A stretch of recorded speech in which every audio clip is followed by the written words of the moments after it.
저는 평범한 사람입니다. 특별한 재능도 큰 야망도 없이 그저 가족을 지키며 살아온 평범한 사람이요. 아침이면 제일 먼저 일어나 밥을 지었습니다.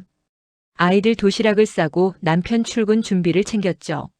저녁이면 현관문 열리는 소리에 귀를 기울이며 식탁을 차렸습니다. 그게 제 일상이었고 저는 그 일상이 당연하다고 믿었습니다. 큰 욕심을 부린 적이 없습니다.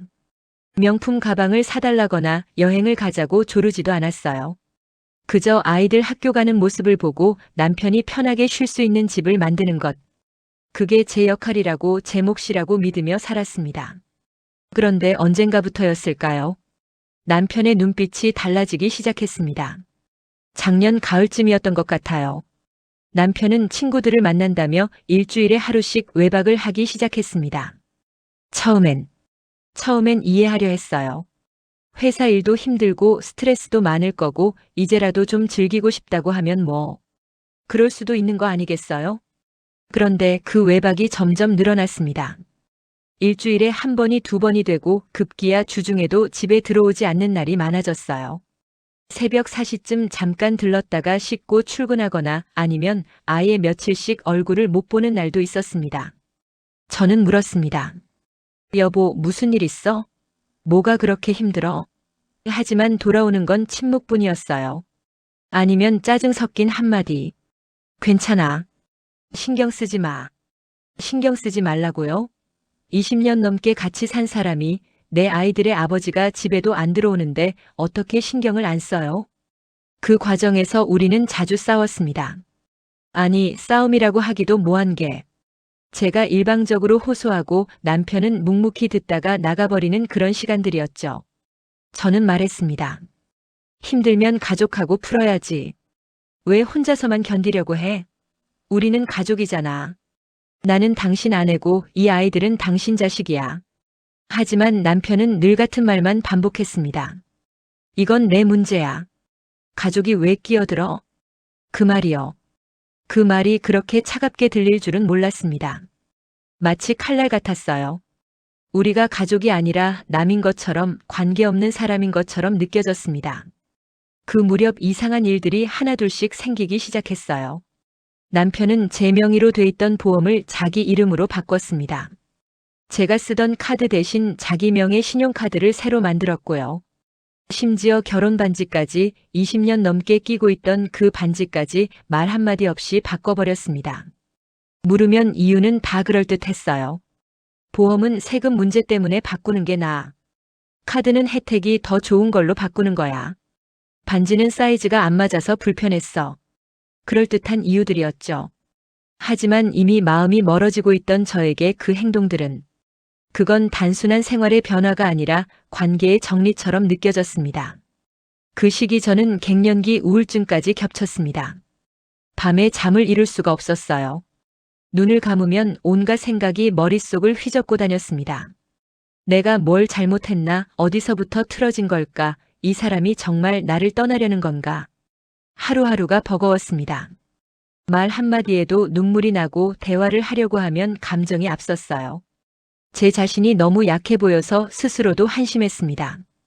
그러던 어느 날이었어요. 아이들이 아버지가 다른 여자와 다정하게 통화하는 걸 듣게 됐습니다. 응응, 그래 고마워. 나도 그래.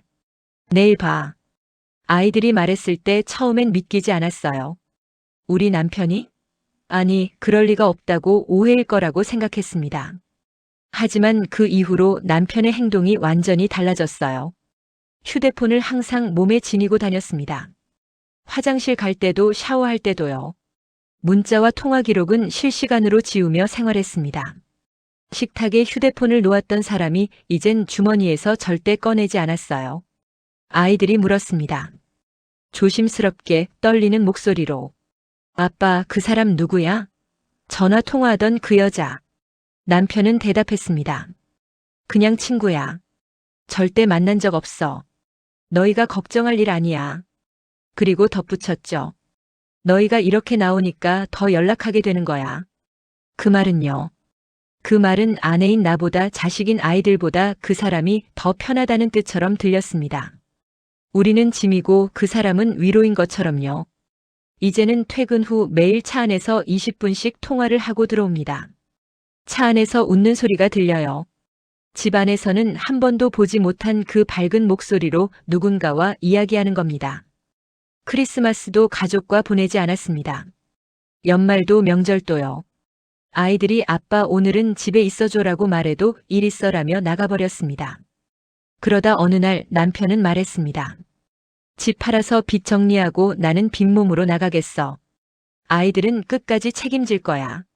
근데 생활비는 없어. 빈몸으로 나간다. 아이들은 책임진다. 생활비는 없다. 그게 무슨 말인지 이해하는데 시간이 걸렸습니다. 집을 팔아서 빚을 정리하면 남는 게 뭐가 있나요? 빈몸으로 나가면 아이들을 어떻게 책임진다는 건가요? 생활비 없이 어떻게 살라는 건가요? 그리고 명절이었습니다. 남편은 혼자 여행을 갔어요. 전화 한 통 없었습니다. 아이들이 아빠 어디야? 라고 문자를 보내도 읽심만 하더군요. 명절이 지나고 도착한 카드 고지서. 거기엔 호텔인지 밤업소인지 알 수 없는 결제 내역이 찍혀 있었습니다. 한두 건이 아니었어요. 전화 한 통 없었습니다. 미안하다는 말도 없었습니다. 이제 남편은 말합니다.